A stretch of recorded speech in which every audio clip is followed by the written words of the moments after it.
वो बात जाना ही उगाल, अच्छी जैसे अपन देश में जीएसटी है ना, हाँ वन नेशन वन टैक्स, हाँ और उसी बहुत मेहनत करके बहुत प्लानिंग करके अच्छा सरकार जो हथिन हाँ अपना देश में कहथिन है one nation one disease.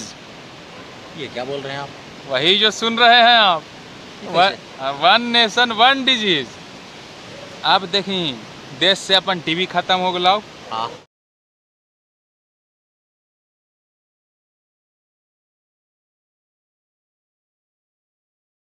Cancer खत्म हो गया, एकदम कुछ ना हो हिसाब। जितना भी तरह का ट्यूमर होगा है, किडनी फेलियर, हाँ समझ रही है, हाँ हार्ट अटैक, सब खत्म हो गया। अच्छा अब हाउ कौन तो खाली कोरोना। हाँ मेहनत करके कैल गए है वन नेशन वन डिजीज। तो ये कोरोना खाली इंडिया में थोड़े सगरों ना है जी कोरोना?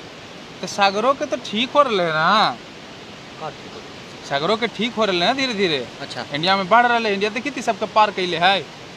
हाँ तो कहे इंडिया पार कैले है, बाकी सब डिजीज के हटाओ देवल गए। तो इंडिया के तो 3 मिलियन क्रॉस हो गए। हाँ ज्यादा 4 मिलियन न कहीं, अभी आओ हो सके 6 मिलियन क्रॉस हो जाए। अच्छा हाँ काहे कि एकरा से सरकार जो है रोजगार भी दे रहा है। ये क्या बोल रहे हैं आप? हाँ आप देखें, जैसे हमारा मन है कि हम किडनी बेच के कमाऊँ, हाँ तब ऐसे कैसे बेच दी किडनी? अच्छा हाँ तो कोरोना में फर्स्ट क्लास जो है हम कह देवे कि कोरोना से मरलथुन है, इनका छुहू हलना है। अपट से ने किडनी खाली हो गया, किडनी खाली करके उसको पैक कर दिए हैं ऊपर से ढांचा खाली, प्लास्टिक में पैक करके जरा दे भाई। गार्जियन के यहाँ परिवार कहते हैं कि नहीं, no touch no touch no touch. और कहीं जो गार्जियन थेथर होला एक आध गो नियन जरा कारण ये सब पता चल रहे है, हाँ तो कहे ना हम देखबे करवाई, हाँ ना हम देखबे करवाई, हम देखते का है ना। यही झुछीना झपटी में वो के पानी खुल गया तो देखता है कि खोखी हो जाता पर दोनों दाने सीएल तेरा तेर ही के कोरोना मारो। हाँ तो ये सब रोजगार है, ये सबके धंधा चलेगा ना जी कम से कम। धंधा एगो के कहलिए कि जरे उसमें बुखार लगल समझल, हाँ बुखार लगल तो कह कहल कि 2 जगह टेस्ट करेल कि एक टाइम में, हाँ एक के टाइम पर एक के दिन वो टेस्ट करवाया। हाँ पहले जाके टेस्ट करवाया प्राइवेट अस्पताल में, फिर जाके टेस्ट करवेल के सरकारी अस्पताल में। अच्छा तो प्राइवेट अस्पताल वाला आ गए निगेटिव, हाँ और सरकारी अस्पताल वाला आ गए पॉजिटिव। वाह अब वो कहे कि नहीं हम निगेटिव हैं, कि नहीं जी नहीं मानेंगे, और जबरदस्ती उठा के ले गया, समझा। हाँ वो मर गया कि मार दिया गया? वही जे कहीं रोजगार लगी कुर्बानी तो देवे पर है ना भाई, ऐसे थोड़े रोजगार मिला है। तो मतलब कि खून भी लगा है और पसीना भी लगा है। हाँ ये तो रोजगार ऐसे देते सबके, आदमी की जान से मार के। खून पसीने की जो मिलेगी तो खाएंगे, नहीं तो यारो हम भूखे ही सो जाएंगे। दौलत हराम की है ये किस काम की ना, तो सुना नहीं गाना। तो खून पसीना के कमाई खा रहा है सब हुआ। ये सब डॉक्टर कहाँ जीते, ये सब आँख मिला पाते अपने शीशा में खड़ा होते। तो देखी ऐसे तो कोरोना के केस जितना है उतना तो है ही है, हाँ लेकिन ये सब तरह तरह के केस आओ बनावल भी जा रहे हो सका कि 3 मिलियन में 2 मिलियन फेंके केस हो। तो एकदम तू सही बोलता है, हमारा सही में डाउट होता है एकदम। हाँ गजब के कमाल के एकदम सरकारी धंधा चल रहा है इसमें। जितना मुखिया है, वार्ड है, ये सब ब्लॉक है, इसमें एक नाम पर कितना रुपया ये लोग समझ रहे हैं जी। अगर मान लीजिए मिलने के रोज आदमी के विश्वास है तब ना छोड़ देते हैं। तो देखी कोरोना में आदमी सरकार पर भरोसा करके जान से केरा ना डर लगा है, हो सबके डर लगा है। तो जान के बात बोल के डरा के सबके कोरोना में जो है धंधा ठप करवा दिल के। केकरो न रोजगार है न कुछ है बढ़िया से, न चल रहे बढ़िया से। लॉकडाउन बढ़ले है और कमा के रहे है सरकारी तंत्र। खूब कमा रहे है, इतना कमा रहे कि मर्दे उन्हीं राजा हो गई कोरोना काल डॉक्टर से में। लेके कंपाउंडर से लेके जल्लाद से लेकर के सब ये चलती हवा तक पूरा एकदम कमाल के है। नर्स तो आओ खाली झूठ मूठ आगे पीछे चला होती तो फिर तो यही है हमारे देश के नीति, वन नेशन वन डिजीज। बाकी सब देख सुन ली कि अभी कैंसर हो रहे है, चाहे टीवी से कोई मर रहे है अब ना कोरोना से सब मर रहे थी, सब कोरोना से मरते हैं। हाँ, तब सब कोरोना से यही सोच वाला बात है। एक बढ़िए गए बीमारी कोरोना, ना केकरो टाइफाइड होते हवा, ना जॉन्डिस होते हवा, ना डेंगू होते हवा, तो यही सब बात कोरोना से मरते हैं। हाँ, तो यही सब बात है। धन्यवाद दो सब, थैंक यू इंडियन गवर्नमेंट लिखू। हाँ, तो थैंक यू है सबके, thank you Bihar government, India के जे डॉक्टर हथिन सबके थैंक यू, सरकार के भी थैंक यू, सबके thank you, one nation one disease thank you. ऐसा ही कोरोना फैला हुई, थैंक यू। 3 मिलियन पार हो गया, थैंक यू। वीडियो शेयर कीजिए, थैंक यू।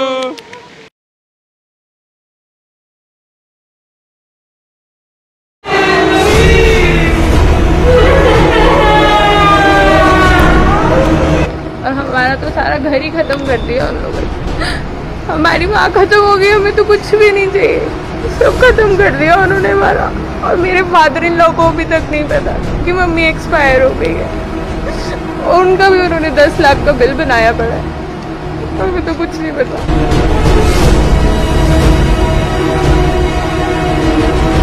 माँ साड़ी चली गई, कोई भी हॉस्पिटल ना जाए प्लीज़, खास करके मैक्स वर्ग के हॉस्पिटल तो बिल्कुल ना जाए। चोर है कि साले एकदम, बिल्कुल कुछ तमीज़ नहीं गल करन दी, हाथापाई तो आ रही सी। पुलिस भी आ गई, अगर वीर जी ना होंगे तो माँ मेरी इधर ना आती दिक्कत। हमारे को माँ की लाश चाहिए। पेशेंट ही मार दिया हमारा, अब आप बताइए, हमारा पेशेंट ही मार दिया आपने, बोलिए। आप लोग की बड़ी रिस्पॉन्सिबिलिटी नहीं होती, आप हमें खुद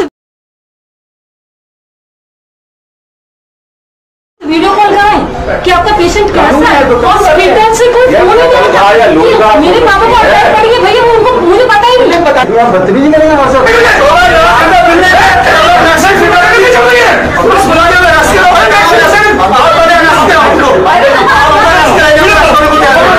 आपसे बैठ के जीजी में बात कर रहे हैं और मुंडा नहीं उतर गया।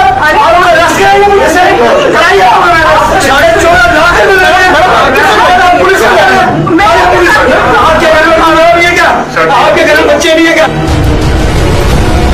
कुछ भी नहीं है पापा के अंदर। मैंने कहा खाली काम भी कर दीजिए, इनका ट्रीटमेंट करते हैं 50,000 रुपये पर डे। इनका देखते हैं 50,000 रुपये पर डे, मैं भी काउंटर पे करूँ 50,000 रुपये पर डे, ना खाली कहाँ से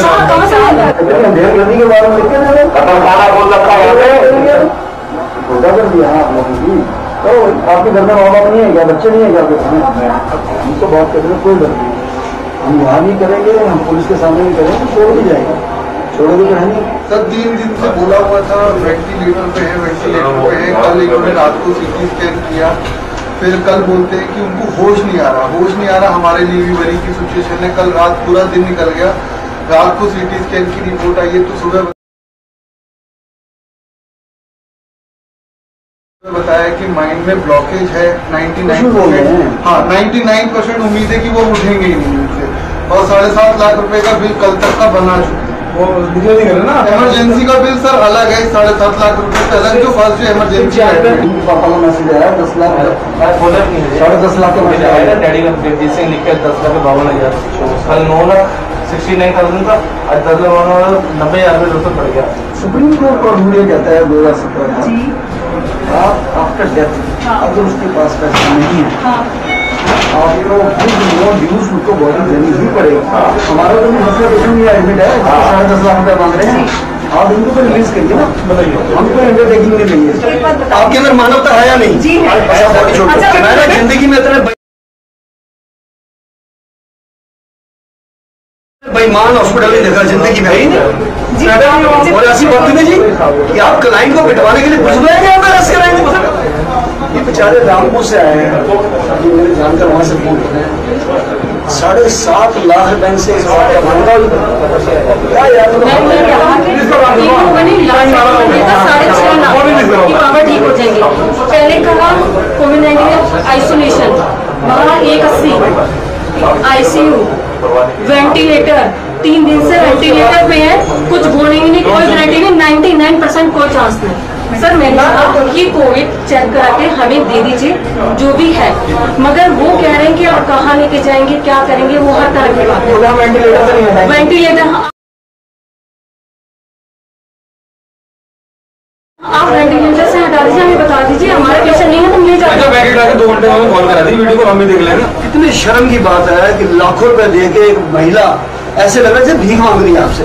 वो अपने बाप की सोचिए बात, अभी बता, शर्म की बात है। आपको नहीं पता पैसे कहाँ से ला रहे हैं? ठीक है, देखो बेचो, जेवर बेचो,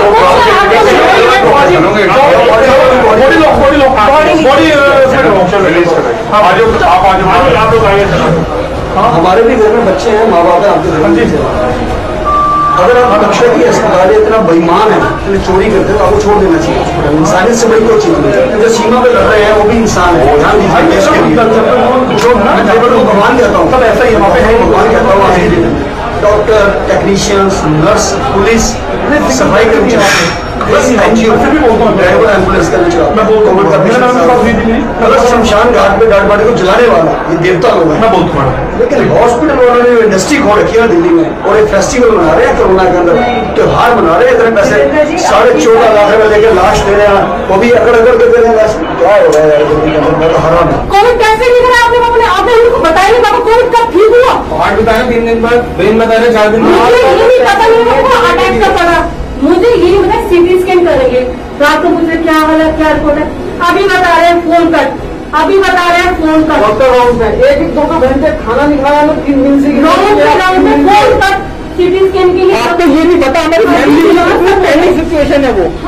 गगन विहार में रहने वाले गुरमीत कौर जी, जो जिनकी डेथ साकेत के मैक्स हॉस्पिटल में हुई है, मैं उनके परिवार के साथ खड़ा हूँ, उनके बेटा, उनके पुत्र लोग खड़े हैं।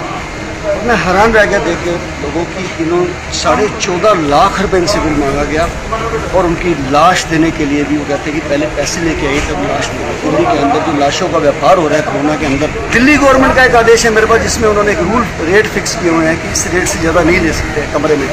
ये कमरे के पैसे लेने के बाद ग्लव्स के 100 रुपये लगाते हैं, मास्क का 4000 रुपये लगाते हैं। मैंने सब गिनवा दिया उन्होंने उनको कि आपने जो गुंडागर्दी की है, और मैं हैरान हो गया। ये इनकी डॉटर इन लॉ है, ये बताएंगे कि माता जी को क्या हुआ था, क्यों लाए और कैसे डेथ का बताया। और कल शाम तक कह रहे थे कुछ नहीं हुआ है, कुछ भी नहीं कह रहे थे, बिल्कुल ठीक है। शाम तक तो सर की अप्रोच लगाई, मैंने 2 घंटे बाद कहते जी डेथ हो गई है। सिर्फ एक फ़ोन कॉल के बाद ही कहते जी डेथ हो गई है। उससे पहले सिर्फ 3 दिन से बिल्ली बनाई जा रहे थे, बिल्ली बनाई जा रहे थे। 5 दिन हो गए, आज हमें कह रहे हैं क्रिटिकल कंडीशन है जी, क्रिटिकल कंडीशन है, ठीक हो जाएंगे। पहले तक कहते हैं हाँ भी 50% ऑक्सीजन आ रही है, 60% ऑक्सीजन आ रही है, रिकवर कर रहे हैं, पर हम कुछ कह नहीं सकते, कुछ कह नहीं सकते। जब एक फ़ोन सर की दिलवाई है, उसके 2 घंटे बाद ही डिक्लेयर कर दिया जी डेथ हो गई है, कि एकदम से हार्ट बीट लो हो गई है, सॉरी हम कुछ नहीं कर सकते, कि अप्रोच लग गई है, अब बिल बना नहीं सकते तो डेथ डिक्लेयर कर दो। इन लोगों के खिलाफ हमें मुहिम चलानी चाहिए। नेशनल सिक्योरिटी एक्ट के अंदर इनके ऊपर केस रजिस्टर्ड होना चाहिए। लोग बोले कि मैक्स ले जाओ, मैक्स अच्छा हॉस्पिटल है, हम यहाँ पर लेकर आए, उनको बोले कि ठीक है आपकी वजह ठीक हो जाएंगे। उनको नॉर्मल सा पैकेज दिया 6 लाख रुपए का, ठीक है। उसके बाद क्या बोला उन्होंने कि आपके पिताजी ठीक हो जाएंगे। फिर 2 दिन के बाद बोला आपकी प्लाज्मा थेरेपी होगी, फिर वो बिल्कुल सही हो जाएंगे, ठीक है। फिर उनको क्या बोला 2 दिन के बाद उन्होंने हमारी 3 दिन से वीडियो कॉल नहीं कराई, फिर उन्होंने डाल दिया, हमें वेंटिलेटर पर डाल दिया हमारे पिताजी को। फिर वो बोलते हैं कि इनके पिताजी को क्लॉट जम गया है, मेरे पिताजी को, यहाँ उनके दिमाग की नस पड़े, वो उठ नहीं पा रहे, उनको होश नहीं आ पा रहा, वो होश नहीं आ पा रहा, उनको वेंटिलेटर पर डाला था, वो ठीक हो जाएंगे। मतलब ये ऐसे करते करते हमें 6-7 दिन वेंटिलेटर पर रखा, और ये बिल बनाते गए, बिल बनाते गए। 9 लाख का बिल बना दिया उन्होंने। हम कहाँ से देते हैं, हमें मिडिल क्लास फैमिली, हम कहाँ देते हैं? हमारा बीमा ही 2 लाख रुपए का था, तो हम कहाँ से देते हैं इनको 9.5 लाख रुपए? फिर ये भगत सिंह सेवा समिति के जितेंद्र सिंह शंटी जी हैं, हम उनके पास गए, हमें पता चला कि वो इन सब चीज़ों हमारी हेल्प बहुत करेंगे। फिर हमने उनसे बातचीत करी, तो उन्होंने कहा चलो मैं आपकी हेल्प करता हूँ। तो उन्होंने हमारी बहुत सपोर्ट करी, बहुत सपोर्ट करी। और ये हॉस्पिटल वालों ने 150 वाला इंजेक्शन 5400 रुपये का लगा रखा था, और क्या कहते हैं 1 दिन में 6 इंजेक्शन, और ब्लड टेस्ट कराते थे 13 एक दिन में 13 ब्लड टेस्ट। कोई डॉक्टर राउंड पे नहीं आता था, इन्होंने 4-4-5 राउंड डॉक्टर के राउंड का लगा रखा है। बिल्कुल बार कर लोगों ने। बिल था ऊपर रहे तो 4 दिन और रहे बनाया 11 दिन का वेंटिलेटर का बिल। बिल्कुल इन्होंने बहुत हेल्प करी इन्होंने। गाड़ी मिलेगी आपको, जो चीज चाहिए हम आपको देंगे, हर चीज वेट करिए, हम आपके साथ हैं। उन्होंने बहुत ही हेल्प करी, जो शेट्टी जी है उन्होंने हमारी बहुत दिल से सलाम, दिल से सैल्यूट। सब लोग खड़े हैं शमशान घाट दिलशाद गार्डन सेवापुरी में, दिल्ली के अंदर प्राइवेट हॉस्पिटल इस कोरोना के महाकाल में जहां त्राई त्राई बची हुई है, ये लोग एक त्योहार के रूप में ले रहे हैं। इन्होंने इसको धंधा बना के और लोगों से पैसे ऐंठने का एक बहुत बड़ा काम शुरू कर रखा है। मेरे साथ खड़े हैं हरमीत सिंह जी, इनके माता जी गुरमीत कौर और पापा जी जगजीत सिंह जी, जो कि 28 तारीख को मैक्स हॉस्पिटल साकेत में दाखिल हुए।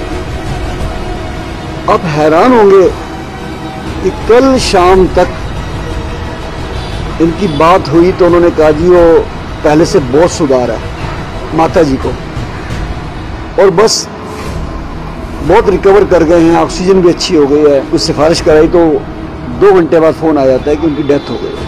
लगता तो है कि डेथ उनकी शायद 6 दिन पहले से हुई पड़ी थी। और जो एक दिल्ली के अंदर बिजनेस चल रहा है, हर जगह देख रहे हैं आप कि वेंटिलेटर पे रख दो, उनको पूछने वाला नहीं है, घर वालों को मिलने नहीं देते, बात करने नहीं देते, टेलीफोनिक बात भी नहीं हो सकती। आप हैरान होंगे कि 14,27,000 रुपए का बिल माता जी का, वो जो 6-7-8 दिन वहां पे जिए हैं, 14,27,000 रुपए का बिल उनका, जिसमें से लगभग 7,34,000 जमा भी करा चुके हैं, कुछ इंश्योरेंस के थ्रू, कुछ इनके अपने जेब में से, और अभी भी वो 6,93,000 रुपया इनसे मांग रहे हैं कि लाश हम तब देंगे। तो जब शहीद भगत सिंह सेवा दल के पास ये बात आ जाई, हमने वहां जाके उनसे तर्क वितर्क किया, और जो उनको बात का जवाब नहीं दे पाए हमारी किसी भी बात का। आप हद देखिए बेईमानी की। इनको ये कहा गया कि डबल बेडरूम देंगे और उसका चार्ज किया जाएगा। अब एक डबल बेडरूम लिया तो उसमें पापा जी भी थे, मम्मी जी भी थे। मम्मी को जब आईसीयू में शिफ्ट कर दिया जाता है रूम में से, लेकिन वहां पे चार्ज फिर चालू है डबल बेड का। और जब होटल हो या हॉस्पिटल हो, जब रूम का किराया लिया जाता है तो उसके अंदर फैसिलिटीज फ्री होती है। ऐसा नहीं होता कि रूम दे दे होटल वाला और कहते जी इसका तो टेलीविजन अलग है जी, फ्रिज अलग है जी, ऐसा नहीं होता है। मैक्स साकेत वालों ने हॉस्पिटल के अंदर जो लाखों का बिल बनाया है, कमरे के पैसे के साथ साथ ग्लव्स जो 5 या 10 रुपए के, 90 रुपए के ग्लव्स लगाए हैं। पीपी किट जो 350 रुपए की, कितने की लगाई जो 6500 रुपए की पीपी किट। आप चोर बाजारी की हद देखिए कि ये क्या हो रहा है। इन हॉस्पिटल वालों को डर भी नहीं लग रहा है, उस परमात्मा से, खुदा से डर नहीं लग रहा, क्या इनको मौत नहीं आनी है। ये इतना बड़ा त्योहार मना रहे हैं, आज कोरोना के बीच में फायदा उठा रहे हैं। घर से बिल्कुल ठीक गए हैं, बस सुबह पता लगा था पॉजिटिव आए हैं, तो हमने कहा कि डैडी मम्मी केयर अच्छी हो जाएगी तो आप हॉस्पिटल चलो। तो घर से बिल्कुल ठीक ठाक गए हैं, खाली बुखार था उनको और कुछ नहीं था इससे ज़्यादा। हॉस्पिटल गए तो उन्होंने कहा जी इतनी सारी बीमारियां लग रही हैं, ये हो रहा है वो हो रहा है। पहले तो उन्होंने नॉर्मल वार्ड में ही रखा हुआ था रूम में, उसके बाद उन्होंने 2 दिन रखा मम्मी को, उसके बाद कहते हैं आईसीयू में शिफ्ट करना पड़ेगा कि ऑक्सीजन नहीं आ रही आपकी। हमने कहा कोई बात नहीं, आप आईसीयू में शिफ्ट कर दीजिए। आईसीयू में शिफ्ट करने के बाद भी बेड का जो कंबाइंड बेड था उसके बाद भी वो सेम चार्ज कर रहे थे, और जब आईसीयू में चले गए तो भी बेड का डबल चार्ज कर रहे हैं। और उसके बाद भी कह रहे हैं कि अभी हम कुछ नहीं कह सकते आपका कि क्या होगा, क्रिटिकल केस है, बार बार यही कह रहे थे क्रिटिकल है, कुछ नहीं कह सकते। फिर कहते हैं कि हाँ जी अब रिकवरी, जैसे ही हम लोगों का डिस्चार्ज हुआ उसके बाद कहते जी अब आपकी माता जी रिकवरी कर रही हैं, आज 50% ऑक्सीजन पे आ गए हैं, आज 60% पे आ गए, रिकवरी हो जाएगी, टाइम लगेगा। 3 दिन हो गए, 4 दिन हो गए, 5 दिन हो गए। उसके बाद जब हमने रोच लगवाई उसके 2 घंटे बाद ही फ़ोन आ गया जी आपकी माता जी एक्सपायर। जब हम लोग वहाँ बात करने गए अकाउंट सेक्शन में, उनकी वहाँ की मैनेजर वगैरह बैठी, हम बात कर रहे हैं और उन्होंने 100 नंबर पे फ़ोन करके पुलिस को बुला लिया कि यहाँ पे हमारे साथ बदतमीजी कर रहे हैं, जबकि हमारे साथ बहन जी भी थे, पूरा परिवार था, दुखी परिवार था, जिनकी एक माँ की लाश वहाँ पड़ी थी, उन्होंने लाश देने से मना कर दिया। जबकि मेरे हाथ में रूलिंग है कि डेथ होने पर कोई भी बॉडी को नहीं रोक सकता है, हॉस्पिटल वाला उनको बॉडी देनी होगी।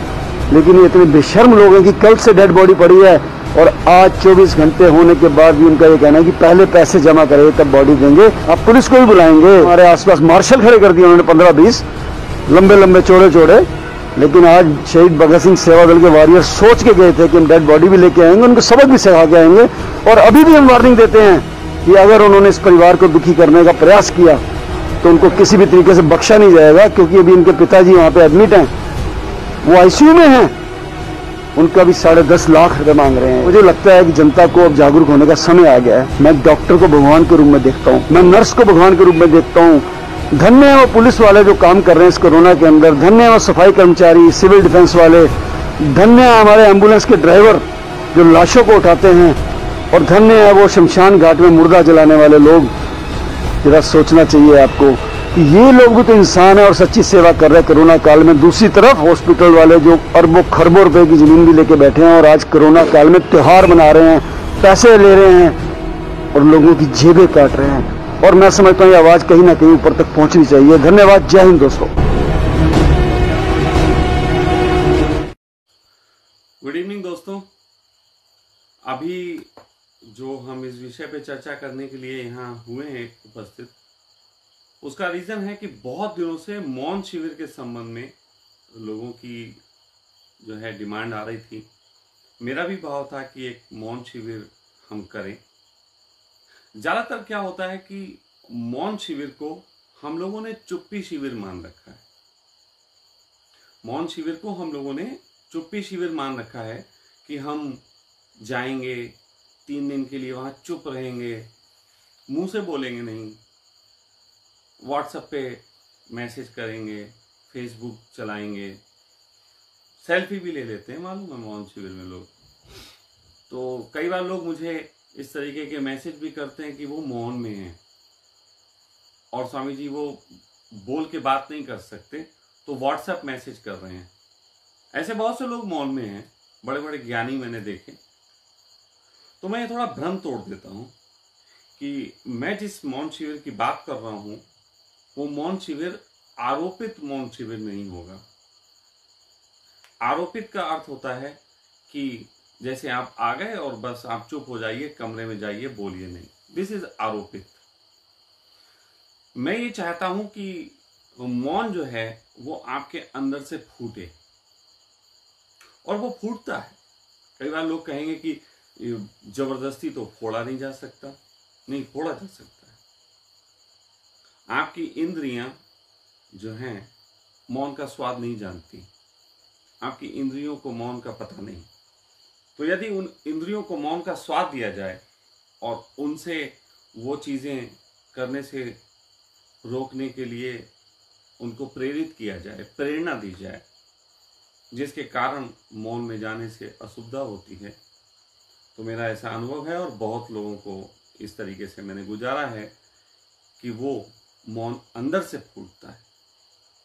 ऐसा नहीं है वो वाला मौन समझ लेना कि फूट गया बस एनलाइटेड हो गए। मैं कुछ एनलाइटमेंट की बात नहीं कर रहा, मौन के स्वाद की बात कर रहा हूं। एनलाइटमेंट की बात तो संभव ही नहीं है, किसी प्रयोग से संभव नहीं है। जितना कुछ संभव है वो सब है स्वाद की बात, कि आपको किस तरीके से स्वाद दिया जा सके कि आप बेचैन हो जाओ उस परम सत्य के लिए। आपके स्वाद के बगैर, आपकी बेचैनी के बगैर विरक्ति नहीं घटती, और जिसमें विरक्ति नहीं घटती उसमें वो रिक्तता नहीं घटती जिस रिक्तता में परमात्मा विश्राम करता है। कई बार लोग ये भी समझते हैं, और उन लोगों के भ्रम दूर हो जाने चाहिए जो ये समझते हैं कि वो सत्य को पालेंगे। मैंने पहले भी कहा है, आज फिर कह रहा हूं बहुत स्पष्ट शब्दों में, सत्य तुम नहीं पाते हो, सत्य तुम्हें पा लेता है। इसीलिए बहुत गहनतम एक शब्द यूज किया जाता है कि मैं सत्य को उपलब्ध हुआ। मैं उपलब्ध हुआ, वो मुझे नहीं हुआ। तो जब कभी सत्य किसी को उपलब्ध होता है तो सत्य उसके लिए कुछ नहीं करता, उसको ही सत्य के लिए सब कुछ करना पड़ता है। और ये उसके लिए करना एक प्रकार का प्रेम है। जैसे आप किसी से प्रेम करते हो तो उसके लिए जीवन जीते हो, उसके लिए करते हो। हाँ, उससे जो अपेक्षा वाला प्रेम है वो संसारिक प्रेम है। आप जिससे प्रेम करते हो उसे अपने लिए अपेक्षा रखो, ये संसार, और जिससे आप प्रेम करते हो उसके लिए सब करने को तत्पर रहो, ये धर्म। उसी तरीके से सत्य की राह पे जब कोई व्यक्ति चलता है तो वो परमात्मा से मांगता नहीं कि मुझे ये सुविधाएं दे दे, बल्कि वो ये कहता है कि मैं तेरे लिए क्या कर सकूं, क्योंकि विश्वास मानना तुमसे अधिक पीड़ा में परमात्मा है। और जब मैं ये कह रहा हूं तो बहुत से लोगों को बहुत से तरीके के प्रश्न उठेंगे, और वो जायज भी हैं, क्योंकि अभी तक धर्मों ने सिखाया है कि परमात्मा तो बहुत आनंद में है और तुम पीड़ा में हो। मैं ये कह सकता हूं, तुम जितनी पीड़ा में हो उतनी पीड़ा इसीलिए है क्योंकि परमात्मा भी पीड़ा में है। और यदि कोई व्यक्ति इस बात का संकल्प ले कि मैं परमात्मा की पीड़ा दूर करने के लिए प्रयास करूंगा, जैसे कोई गुरु की पीड़ा दूर करने के लिए प्रयास करता है, जैसे कोई प्रेमी की पीड़ा दूर करने के लिए प्रयास करता है, इसी प्रयास में प्रेमी हो कि गुरु हो कि परमात्मा हो, हम जब उसके लिए प्रयास करते हैं और उसको आनंदित करते हैं तो अचानक उसका जो आनंद है वो हम पे बरस पड़ता है। समझ जाओ कि दो लोग जब प्रेम करते हैं दोनों पीड़ा में हैं, लेकिन यदि एक व्यक्ति पूरे डूब के उसके प्रेम को निखार पाए, उसके लिए कुछ कर पाए, तो अचानक ही उसकी तरफ से इसके लिए प्रेम फूट पड़ता है। तो कुछ इस प्रकार का ही धार्मिक सौदा है। तो जब मैं ये बात कर रहा हूं कि मौन शिविर, तो मौन शिविर के संबंध में कुछ बातें हैं जिनको मैं यहाँ कह दूं, जिस पे आप लोगों का चिंतन करने के लिए मैंने इस वक्त आपके बीच आना उचित समझा। पहली बात, मौन शिविर की घटना को घटने के लिए, जिसके मैं मौन शिविर कहता हूं, उसके लिए कम से कम 10 दिन का समय चाहिए। पहली बात, 10 दिन की उपस्थिति आप लोगों की मेरे पास चाहिए, क्योंकि 4-5 दिन प्रिपरेशन में जाते हैं। तो कई तरीके के लोग हैं, मैं थोड़ा बता दूं, सब फिल्टर कर दूं। पहला, कुछ लोग हैं जो 10 दिन का समय दे सकते हैं। जो 10 दिन का समय दे सकते हैं वो इस शिविर में जो होगा, जिसकी डेट अभी जल्द ही निकाली जाएगी, हो सकता है इसी महीने के अंत तक हो, तो जो लोग 10 दिन का समय दे सकते हैं वो पूरे 10 दिन के लिए यहां उपस्थित होंगे। फिर बहुत से लोग ऐसे हैं जिनमें है प्यास, लेकिन बहुत कारणों से, उनमें समाज का कारण, संसार का कारण अधिक है, नहीं आ सकते, लेकिन फिर भी 5 दिन का समय दे सकते हैं। और कम से कम 5 दिन तो चाहिए, उससे कम में सौदा कोई नहीं होगा। तो 5 दिन का जो समय दे सकते हैं उनके लिए भी इसमें थोड़ा सा मुझे मालूम है कि अभी उन्हें स्वाद नहीं है संसार का, इसलिए 10 दिन का समय देने में थोड़ी पीड़ा आएगी। जिनके पास थोड़ा सा भी स्वाद है वो 10 दिन भी देंगे, वो अपनी दिक्कतें लेके दुकान और नौकरी छोड़ के भी 10 दिन देंगे। लेकिन जिनके पास अभी स्वाद कम है तो मुझे उनसे शिकायत नहीं है, मैं उनको ही स्वाद देना चाहता हूं जिसके लिए वो समय दे सकें। तो वो स्वाद 5 दिन का अगर समय दे सकते हैं तो उसके लिए एक व्यवस्था की जा रही है कि उनको 5 दिन का वो समय देंगे, अपना शारीरिक समय जो उन्हें यहाँ आके देना पड़ेगा, और बाकी जो प्रिपरेशंस होती है जो कि मैं कराता हूं, उस प्रिपरेशन को उनको वीडियो कॉलिंग के माध्यम से 5 दिन पहले उनके घर पे ही शुरू करवा दिया जाएगा।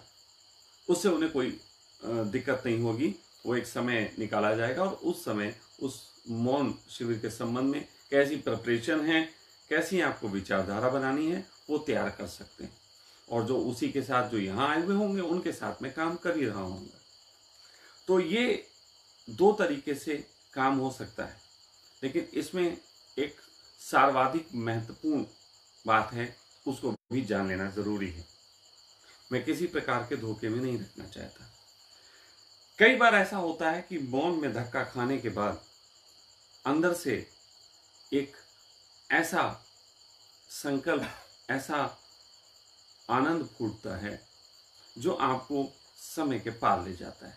जैसे अभी मैं कह रहा हूं 10 दिन, हो सकता है किसी का आनंद इतना फूटे कि वो 20-21 दिन, 25 दिन, महीना भर, 2 महीना, 3 महीना, मैं नहीं जानता, वो इतने लंबे भी इसमें प्रवेश कर सकता है।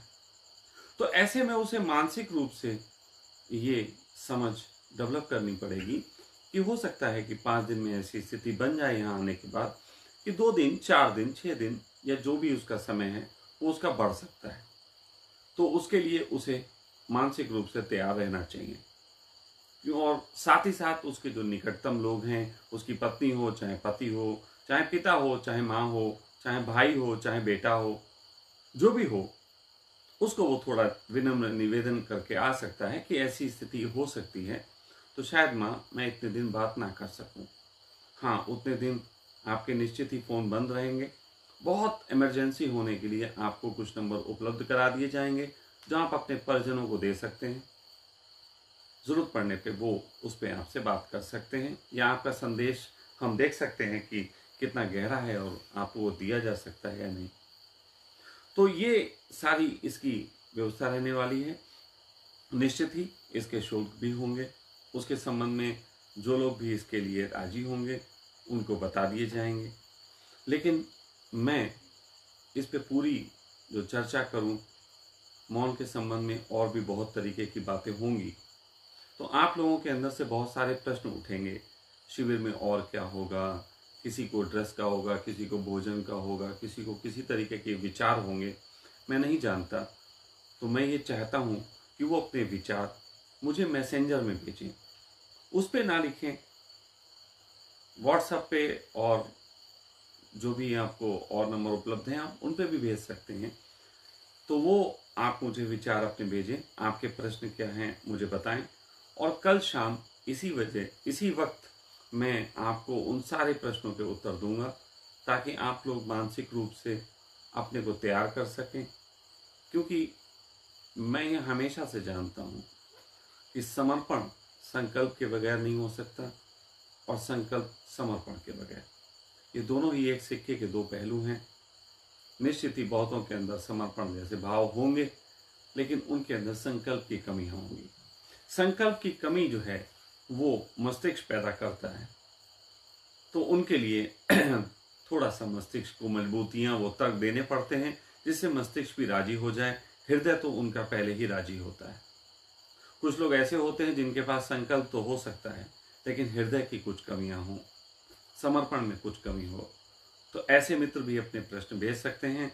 मैं कोशिश करूंगा कि अपनी वाणी से उनके हृदय के वो तार झंझोड़ सकूं, जो कि उनको समर्पण का स्वाद, समर्पण की कला सिखाते हो। तो मैं कल शाम को आपके बीच फिर उपस्थित होऊंगा और अपनी पूरी बात रखूंगा। जिन मित्रों के भी जो प्रश्न हैं वो भेज सकते हैं। कुछ लोगों के अगर सुझाव हो इसके संबंध में कि इसको इस तरीके से और स्वामी जी बेहतर किया जा सकता है, तो वो अपने सुझाव भी भेजें। यदि उनके पास कुछ डेट्स के सुझाव हो कि डेट्स पे रख लेने से सामाजिक कार्यों में व्यवधान कम आता है, क्योंकि मुझे तो पता नहीं समाज में किस समय व्यवधान कम आता है। जैसे लोगों को लगता है शनिचर इतवार बेहतर रहता है, तो मुझे नहीं पता, मेरे लिए सब दिन एक जैसे हैं। हाँ, तो जिन लोगों को ऐसी समझ हो वो अपने सुझाव भेजें। वो समय के सुझाव भी हो सकते हैं और चीज़ों के सुझाव भी हो सकते हैं। मैं उन सब बातों पे कल चर्चा करूँगा। लेकिन निश्चित जानिए कि मौन शिविर चुप्पी शिविर नहीं होगा। मौन शिविर मौन शिविर होगा, जो मौन आपके अंदर से फूटेगा, और वही मौन, उसका स्वाद आपके पास उस 3D चश्मे का काम करेगा कि जब कभी परमात्मा आपका द्वार खटखटाए तो कहीं ऐसा ना हो कि वो आपको धुंधला नजर आए। तो वो चश्मा तैयार करने का काम ये मौन शिविर करेगा।